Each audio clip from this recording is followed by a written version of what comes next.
Hello YouTube viewers, welcome to my show Science Thursday. In today's episode we're going to take a look at solar power plant. So let's dive right into it. So in today's specific episode we're going to take a closer look at solar photovoltaic, basically solar cell as a large power plant. So there are three core components of the system. Component number one, solar cell. Component number two, inverters. Component number three, step up transformer.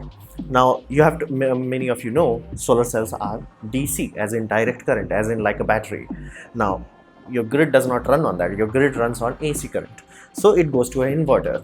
Now inverter can do many things. Sometimes they can do step up, sometimes they can do step down. If let's say voltage that is coming off of your grid can be as high as 1500 volts, so it might do a step down. There are many things depending on each installation.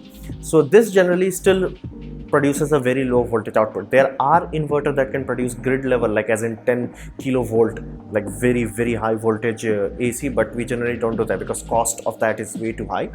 And then we send it to a transformer, and then transformer put it up to as high as we need it, as in like 10 kilovolt, 35 kilovolt, as high as we need, 150 kilovolt sometimes.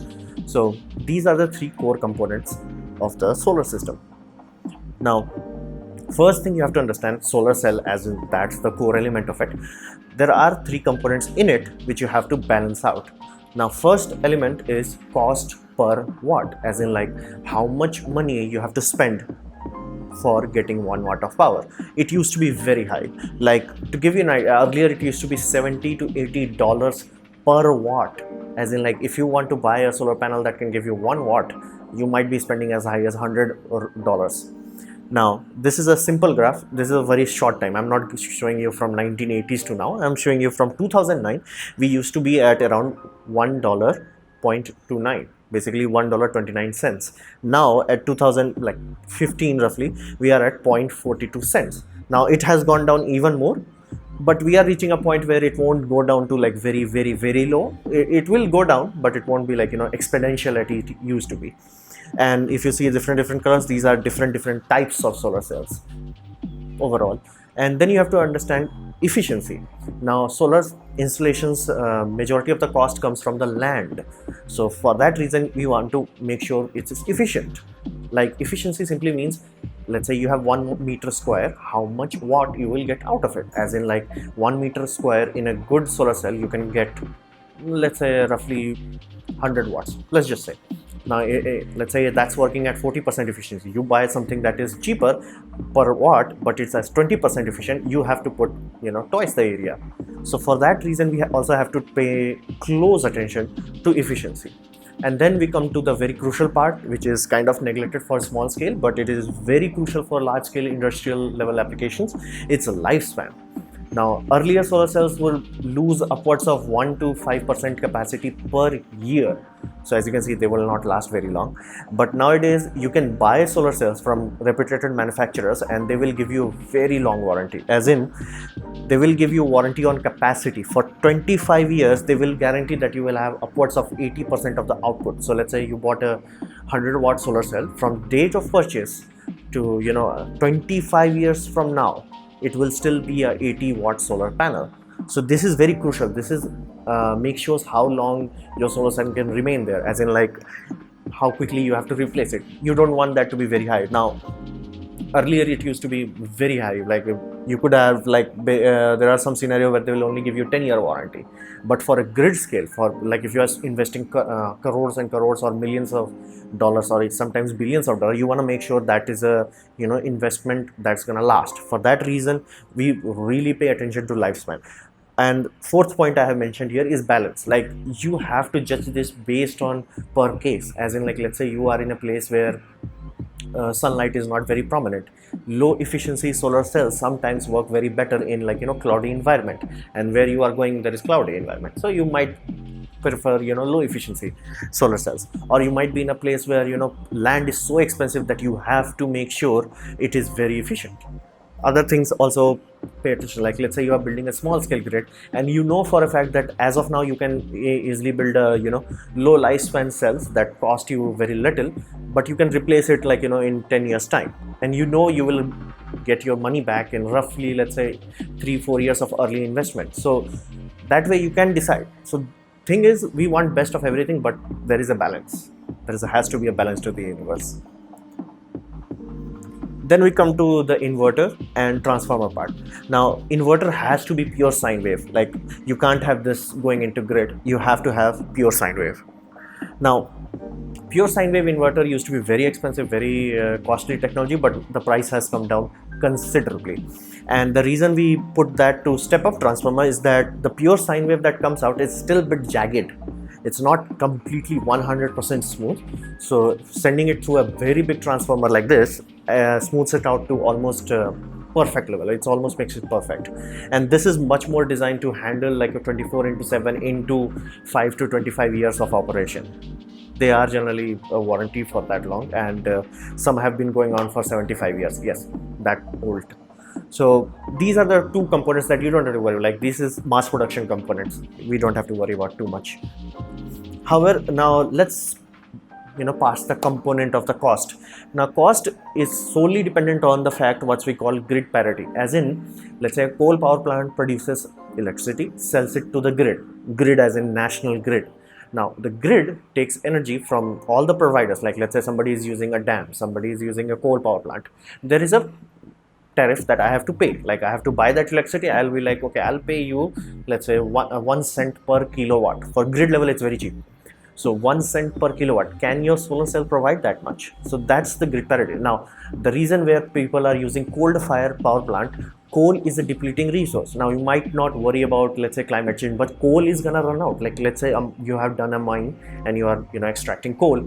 Sooner or later, that mine is gonna run out. So, and we have been noticing, especially those who are using gas, as in like petroleum-based power plants, their cost of power, as in like dollar per kilowatt, has been going up steadily. Solar, on the other hand, is going down because of the advancement in the technology, advancement in inverters, advancements in maximum power point tracking.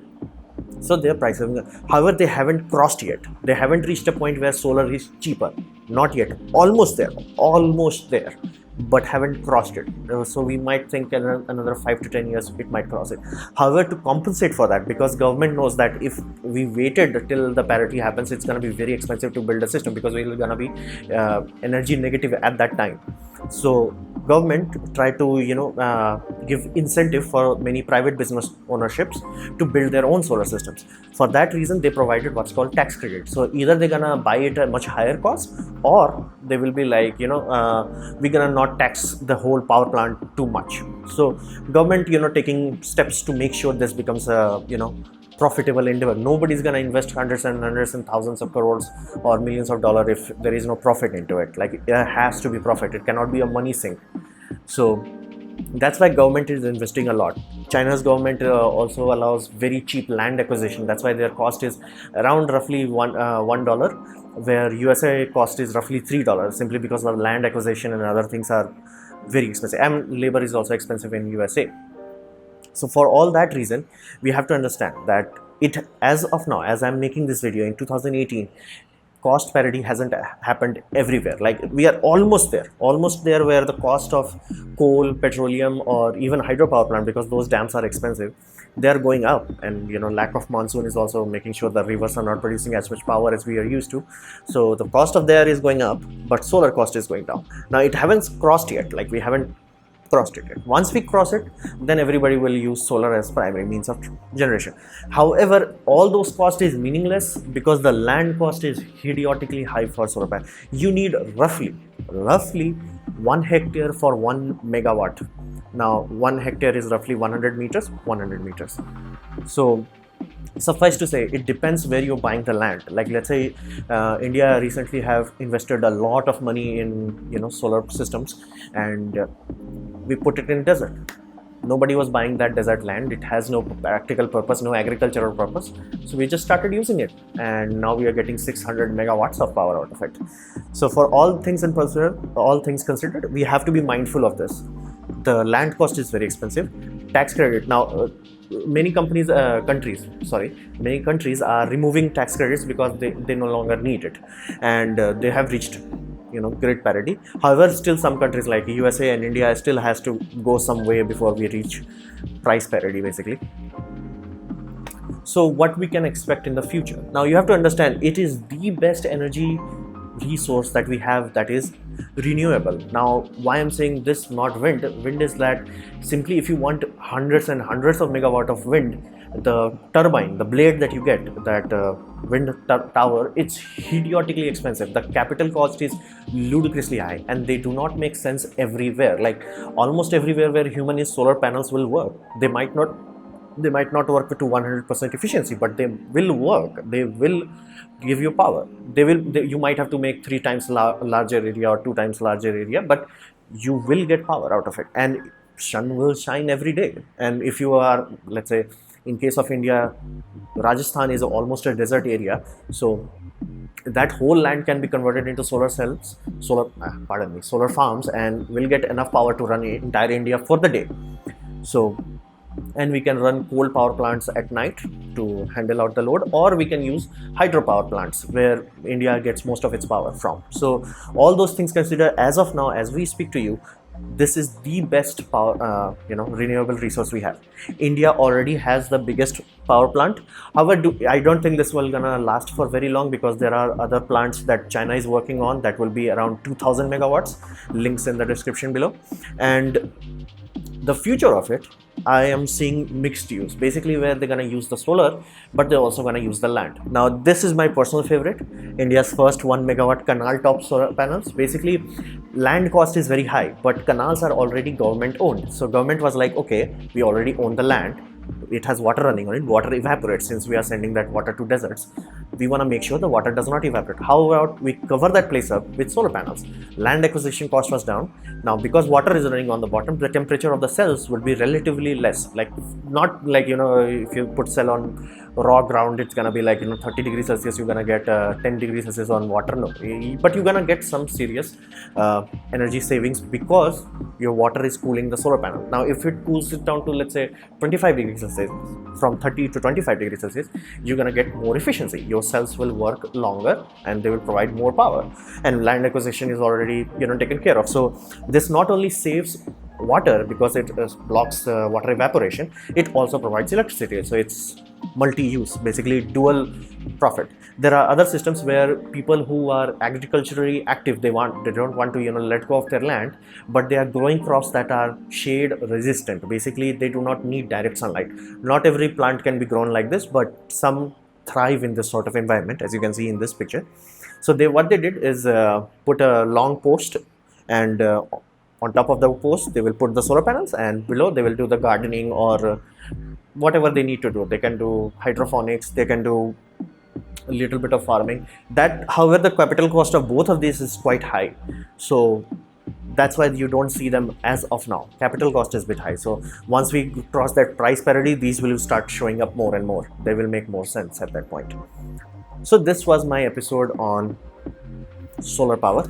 I hope you liked it or learned from it. In that case, please like. If you didn't, don't worry about it, dislike it, and leave a comment what would you want to see in the next episode of Science Thursday. And please subscribe, press the bell icon, as I make video every day. And as always, thanks for watching.